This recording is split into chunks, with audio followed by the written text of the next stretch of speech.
Una pregunta con 7 respuestas, o 7 razones por las cuales hacer la pregunta y la respuesta. Ese es el tema que nos preocupa en esta mañana de domingo 14 de marzo de 1999. El apóstol Pablo, el gran doctor del cristianismo, el hombre que penetró más profundamente en el espíritu del Evangelio y en la sana doctrina, escribió cosas grandiosas. Él, como ninguno, recibió la unción de Dios para hablar del misterio de Cristo y de la Iglesia y el misterio del Evangelio, la sustancia profunda de estas cosas. En el capítulo 5 de la carta a los Romanos y en el verso 20, el apóstol Pablo dice una cosa grandiosa. Dice: allí donde abundó el pecado, sobreabundó la gracia. Una gran revelación bíblica. Hay mucho pecado en el mundo, hay mucha maldad en el mundo. Podemos pensar cuántas maldades se cometen cada día en un mundo ya poblado por 7.000 millones de personas. ¿Se dan cuenta? ¿Cuántos delitos? ¿Cuántas maldades? ¿Cuántas injusticias? ¿Cuántas violencias? ¿Cuántas pasiones vergonzosas? ¿Cuántos vicios sucios se producen cada día en todo el planeta Tierra con 7.000 millones de habitantes encima? No solamente las aguas y los aires y las tierras están contaminadas, más contaminada está la propia humanidad. Pero Pablo dice: donde abundó el pecado, sobreabundó la gracia. Siempre, siempre va a haber más gracia que pecado. Gloria a Dios. Porque por eso podemos encontrar perdón de pecados cada uno de nosotros y gracia suficiente para vivir sin pecado. Allí donde abundó el pecado, sobreabundó la gracia. Romanos 5, verso 20. Pero enseguida Pablo, pensando que quizás lo malentienden, pensando que quizás tergiversan sus propias palabras, dice a renglón seguido: ¿qué? ¿Pecaremos entonces para que la gracia abunde? Algún mal pensado puede pensar así. Bueno, si siempre hay más gracia que pecado, puedo pecar, así hay más gracia. Puedo añadir pecado a pecado, pecado a pecado, y Dios va añadiendo gracia sobre gracia, gracia sobre gracia. En un sentido es cierto, pero no se debe hacer. No se debe hacer. Entonces Pablo, en el capítulo 6, en los versículos del 1 al 14, después de plantear la pregunta: ¿pecaremos?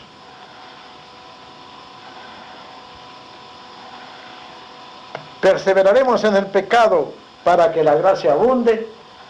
Agrega enfáticamente: de ninguna manera. Luego en el verso 15 Pablo repite la misma palabra, una pregunta similar con la misma respuesta: de ninguna manera. Y vamos a ver cuáles son las respuestas que tiene Pablo a la pregunta: ¿puedo seguir pecando? En el versículo 2, Pablo es rotundo y terminante cuando dice: ¿cómo voy a pecar si he muerto al pecado? Un muerto no peca.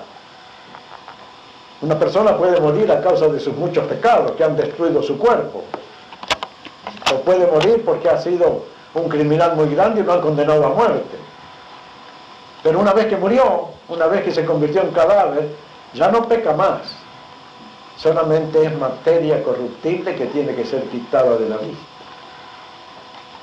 Pero Pablo entiende que una persona creyente en Cristo ha muerto al pecado. Está vivo todavía. Habla, come, trabaja, camina, va a la iglesia, canta, testifica, ora, lee la Biblia.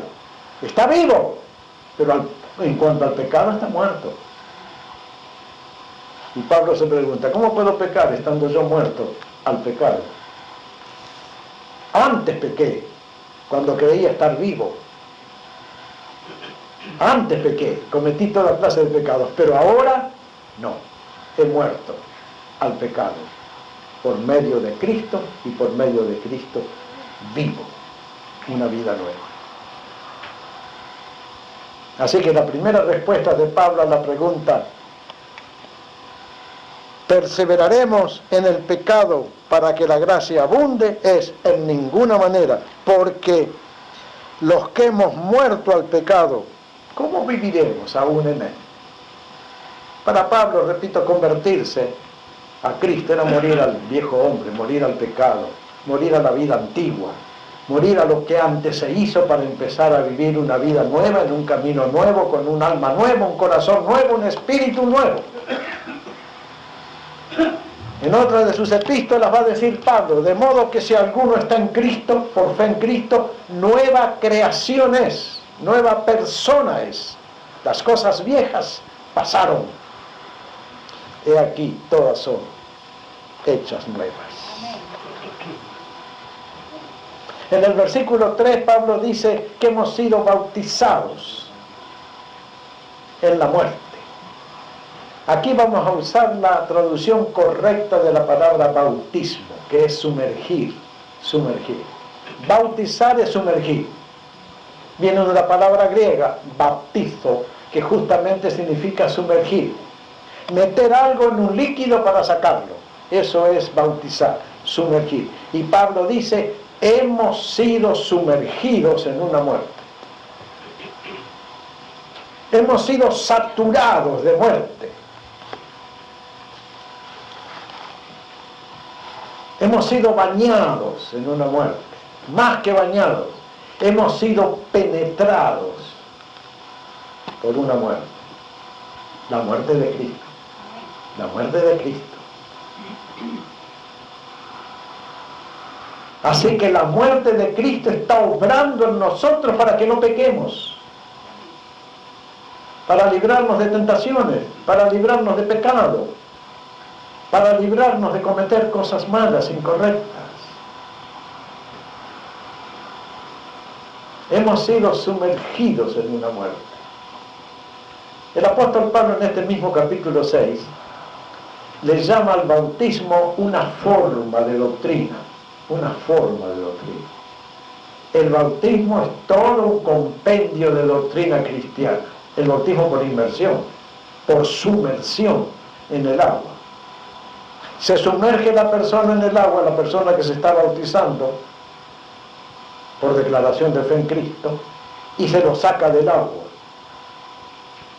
Es una manera de sepultarlo y de resucitarlo también, es un simbolismo, es una forma de doctrina. El bautismo, bien entendido, significa morir con Cristo para resucitar con Cristo a una vida nueva, no a la vida de antes, no a la vida antigua, no a la vida vieja, contaminada, corrompida, perdida.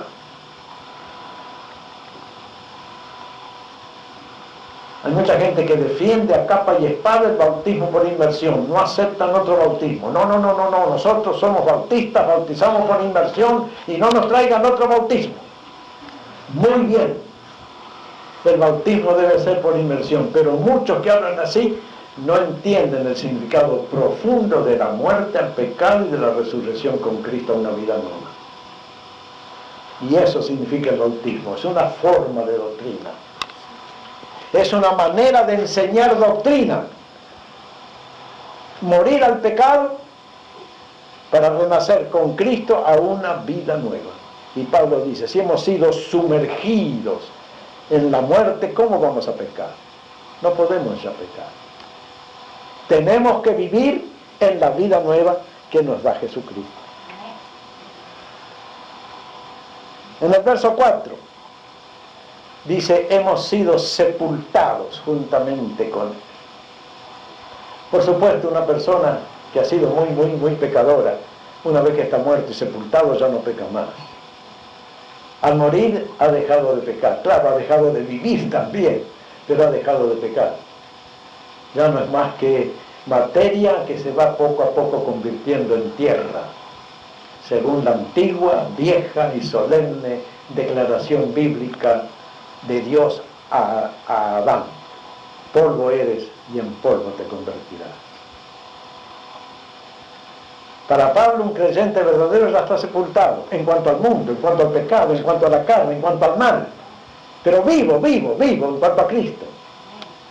Esa es la idea que Pablo quiere poner en la mente de todos sus lectores, de nosotros también. Sepultado juntamente con Cristo para muerte de la carne, resucitado juntamente con Cristo para vida del Espíritu. Eso es doctrina sana. Amén. Doctrina evangélica, claro. También en los versículos 4 y 5 Pablo menciona la resurrección. Sepultados con Cristo, asimismo con Cristo hemos resucitado. La resurrección de Cristo es el triunfo sobre el pecado y la muerte. Y lo que Cristo transmite al creyente es su vida resucitada. Esa vida sana, santa, gloriosa, potente que Él sacó del sepulcro, que se llevó al cielo y que desde el cielo envía a los hombres creyentes por el Espíritu Santo. Y tenemos que vivir en el poder de la resurrección de Cristo. Todos los años, todas las iglesias cristianas, habidas y por haber, celebran el domingo de resurrección, ¿verdad? Se van tempranito a algún lugar, algunos al cementerio, otros se van a una playa, otros se van a un parque, y celebran lo que llaman un culto de resurrección. Se cantan himnos de resurrección, se da un mensaje sobre la resurrección de Cristo. Muy bien, no está mal, pero ese no es el propósito de Cristo. El propósito de Cristo es de que cada día vivamos en el poder de la resurrección. No solamente un domingo en el año.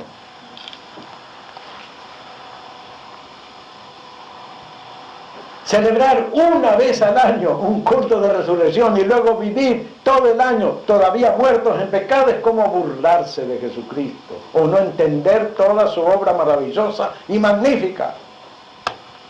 Cada día es el propósito de Cristo, cada día debemos vivir en el poder de su resurrección. La vida nueva, espiritual, potente, dinámica, pujante. Cada día, no solamente el domingo de resurrección. De paso, esto es solamente una anotación. Si queremos celebrar exactamente el domingo de resurrección, no tenemos que seguir la ordenación católica de la Semana Santa, tenemos que seguir la ordenación judía de la Pascua. Porque Jesús murió 3 días después de ser celebrada la Pascua judía. En la Pascua Él murió, 3 días después resucitó. Y los judíos siempre celebraron la Pascua en el mes de abril, en la noche del 13 al 14 de abril. La Iglesia Católica cambió esa fecha para no parecerse a los judíos. Pero si vamos a celebrar el día y lo vamos a celebrar bíblicamente, vamos a tener que seguir la fecha judía, no la fecha católica. Pero no se preocupen, no se preocupen de ninguna manera. Preocúpense de vivir cada día en el poder de la resurrección de Cristo. Cada día en el poder de su vida nueva. Cada día con Cristo. Cuando vivimos en este espíritu de resurrección, vivimos una vida nueva y ya no nos importa ni la Semana Santa, ni el Pentecostés, ni la Navidad, ni el Día de la Madre, ni esto ni aquello. Todas cosas que pertenecen a la tradición religiosa. Lo que vale es vivir la vida resucitada de Cristo, y Cristo quiere que vivamos esa vida. Esa es la vida que Jesús quiere. Una vida triunfante sobre el pecado, la tentación, el mundo, la muerte, la carne, el diablo.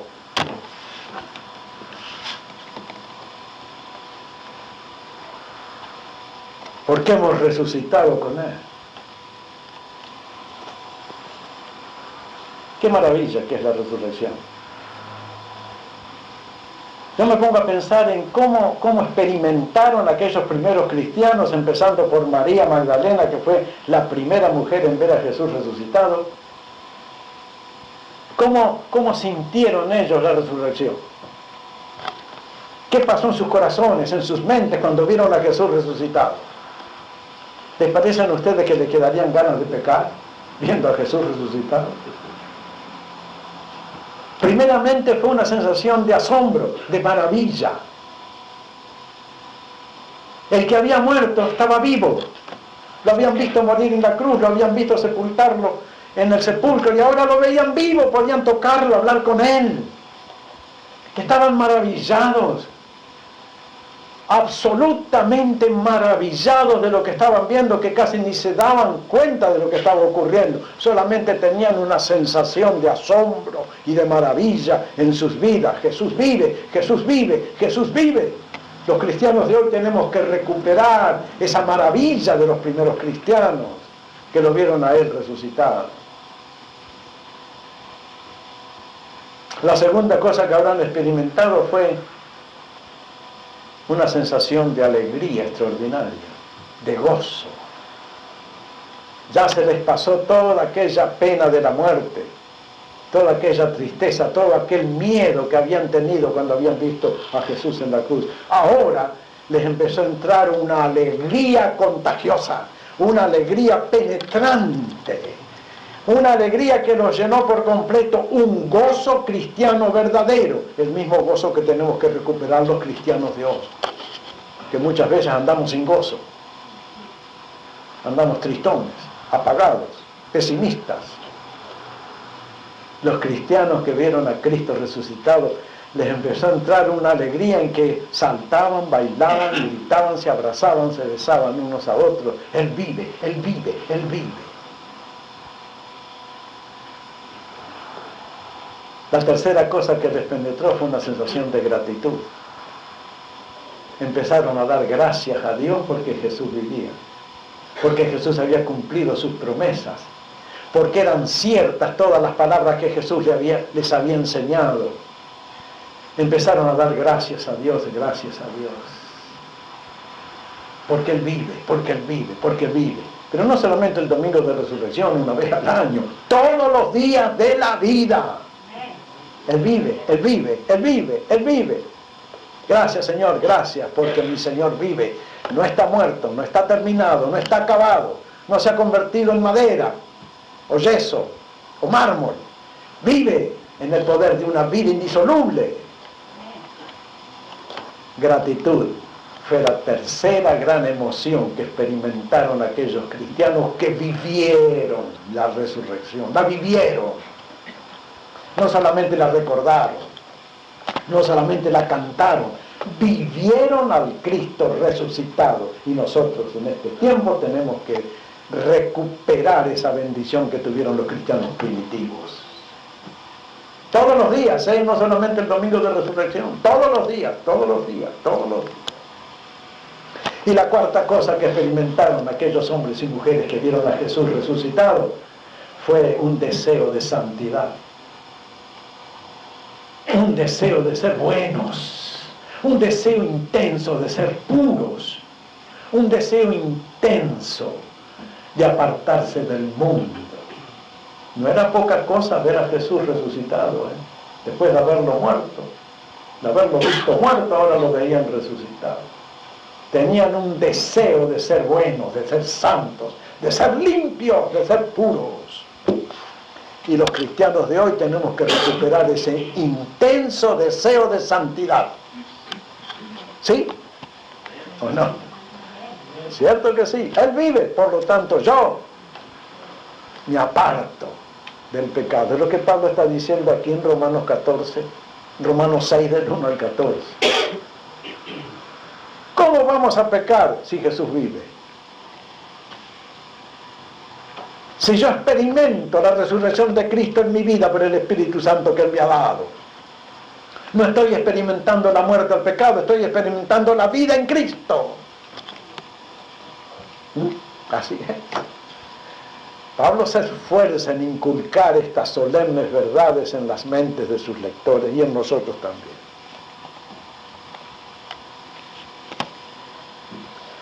Luego Pablo dice en los versículos 6 al 10 que nuestro viejo hombre fue crucificado, nuestro viejo hombre. Pablo es el único o el que más habla entre los escritores del Nuevo Testamento acerca del viejo hombre y el nuevo hombre, de la vida vieja y de la vida nueva. El viejo hombre, según el Nuevo Testamento, es el hombre natural, el hombre que vive la vida de todos los hombres. Ese es el viejo hombre, el viejo hombre que come, que trabaja, que vive, que ama, que odia, que se casa. El viejo hombre es el hombre que éramos nosotros antes de convertirnos, con todas nuestras buenas y con todas nuestras malas. Ese es el viejo hombre. El hombre natural, el hombre humano, común y silvestre, como son todos los hombres, con sus buenas y con sus malas, con sus buenas costumbres y sus malas costumbres, con sus virtudes y con sus defectos. Eso es el hombre natural, el viejo hombre, la vieja naturaleza. Pablo dice que eso, en cuanto a los creyentes en Cristo, fue crucificado. Fue acabado, fue terminado, fue clavado. Un hombre clavado a una cruz no puede salir a divertirse. No puede salir a buscar mujeres, no puede salir a recorrer cantinas, está clavado a una cruz, no se puede mover, está languideciendo, está agonizando. Y Pablo dice, nuestro viejo hombre, el ser que éramos antes de convertirnos, está todavía clavado a la cruz, no puede salir de ahí. Por eso no se puede pecar. Aunque siempre va a haber más gracia que pecado, no se puede pecar porque estamos clavados todavía a la cruz. Por nuestros pecados, por nuestras culpas, por nuestras miserias, por nuestros defectos, por las 1001 veces que violamos los mandamientos de Dios. Pero, no olvidemos, y esta es la gran doctrina cristiana, también estamos resucitados con Cristo. Pero el viejo hombre está clavado, el nuevo hombre está vivo. Esa es la gran verdad que Pablo está exponiendo aquí en toda la carta a los romanos y especialmente en el capítulo 6, 7 y 8. El hombre que éramos antes de convertirnos todavía está clavado con clavos a una cruz, no se puede mover. Ese hombre está muerto, pero con Cristo hay un hombre nuevo. Y hemos muerto con Cristo para resucitar con Cristo y vivir ahora en el poder de una vida sin pecado. Gloria a Dios. Ahí está la enseñanza de Pablo. ¿Cómo vamos a pecar si estamos muertos, si estamos clavados a la cruz? Los versículos 11 y 12 dan la clave a la vida cristiana victoriosa. Versículos 11 y 12 de Romanos capítulo 6. Así también vosotros consideraos muertos al pecado, pero vivos para Dios en Cristo Jesús, Señor nuestro. No reine, pues, el pecado en vuestros cuerpos mortales, de modo que lo obedezcáis en sus concupiscencias. Consideraos muertos. Hacer un trabajo de reflexión, un trabajo mental, un trabajo de conciencia también. Hagamos aquí trabajar la mente. Yo me considero, me declaro muerto al pecado. Y si soy consecuente conmigo mismo, pues estoy muerto al pecado. Pero también al mismo tiempo me considero vivo en Cristo para vivir para Cristo. Y esto cada día, momento a momento, no solamente el domingo de resurrección, cada día del año, yo me considero muerto al pecado que tanto daño me hizo, pero vivo para Cristo que tanto bien me hace. Ahí está la clave de la vida cristiana victoriosa. Es un trabajo de conciencia, es un trabajo de reflexión, es un trabajo de conocimiento. Es un trabajo mental. La mente tiene una influencia enorme en la voluntad y el corazón. Usemos nuestra mente para decirnos a nosotros mismos, cada vez que seamos tentados, yo estoy muerto al pecado, yo estoy vivo a Cristo. Esa es la forma de doctrina del bautismo. Muerto al pecado, vivo para Cristo. Muerto, vivo, muerto, vivo, muerto, vivo. Cada momento, cada día. No solamente el domingo de resurrección, o en Navidad, o en acción de gracias. Cada día y cada momento del día. Consideraos muertos. Pensad, dice la versión antigua, pensad que estáis muertos al pecado. Trabajo del pensamiento de la mente. Y séptima respuesta a la pregunta, si vamos a seguir pecando, es presentándonos a Dios como vivos de entre los muertos, versículos 2 y 14. No reine pues el pecado en vuestro cuerpo mortal de modo que le obedezcáis en sus concupiscencias, sino ni tampoco presentéis vuestros miembros al pecado como instrumentos de iniquidad, sino presentaos vosotros mismos a Dios como vivos de entre los muertos y vuestros miembros a Dios como instrumentos de justicia. Del trabajo de la mente, consideraos muertos al trabajo de la voluntad, presentaos. Y eso tenemos que hacerlo día a día, y cada hora del día. Cada día yo me presento al Señor. Aquí estoy, Señor. Aquí estoy, para servirte a ti, para seguirte a ti, para amarte a ti, para ser limpio y puro y bueno como tú. Trabajo de la mente, de la reflexión, del entendimiento, de la inteligencia es consideraos muertos al pecado. Trabajo de la voluntad, que está importando en nuestra vida, presentaos vosotros mismos a Dios como vivos de entre los muertos y vuestros miembros a Dios como instrumentos de justicia. Ahí está la respuesta a la pregunta. ¿Pecaremos o perseveraremos en el pecado para que la gracia abunde? De ninguna manera, de ninguna manera. Seremos mejores cristianos cuando aprendamos a presentarnos a Cristo cada día y decirle, aquí estoy, Señor, para servirte. En los tiempos cuando había esclavos, lo primero que tenía que hacer el esclavo, antes que se despertara su amo, era despertarse él, preparar el desayuno y luego ir a despertar al amo y decirle, aquí estoy, Señor. Y el amo le mandaba hacer cualquier cosa, porque era su esclavo. Así es en el ejército también. Yo estuve 15 meses en el ejército argentino.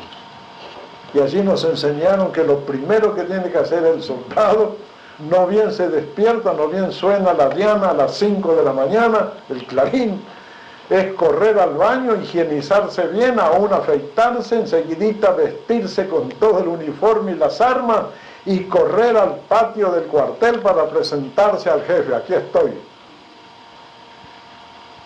Derechito, limpiecito, bañadito, uniformado, armado, para servir al ejército. Esa idea tiene Pablo cuando dice, presentaos vosotros mismos a Dios y vuestros miembros a Dios como instrumentos de justicia. Presentarse cada día a Cristo y decirle, Señor, ¿qué quieres que yo haga? Hay 2 o 3 hombres en la Biblia que hicieron lo que debe hacer un creyente fiel. Uno fue Samuel. Samuel le dijo a Dios, habla, Señor, que tu siervo oye. El otro fue Isaías. Ese Isaías le dijo al Señor, heme aquí, Señor, envíame a mí. Y el tercero fue Pablo cuando dijo, Señor, ¿qué quieres que yo haga? Así tenemos que hacer los cristianos, cada día, presentarnos a Dios como vivos de entre los muertos por el pecado, y ya no más presentar nuestros miembros como instrumentos de iniquidad, sino presentar nuestros miembros a Dios como instrumentos de justicia, porque el pecado no se enseñoreará de vosotros, pues no estáis bajo la ley, sino bajo la gracia. ¿Para qué sirve la gracia de Dios? ¿Para seguir pecando? De ninguna manera. Para dejar de pecar y empezar a vivir una vida nueva, limpia, pura, santa, recta, honesta, alegre, feliz, dichosa, una vida como Cristo quiere que la vivamos todos los días de nuestra vida, todos los días de nuestra vida. Tomemos esta decisión esta mañana, cada uno de nosotros, presentarnos a Cristo una vez más como vivos de entre los muertos, y nuestros miembros a Dios como instrumentos de justicia.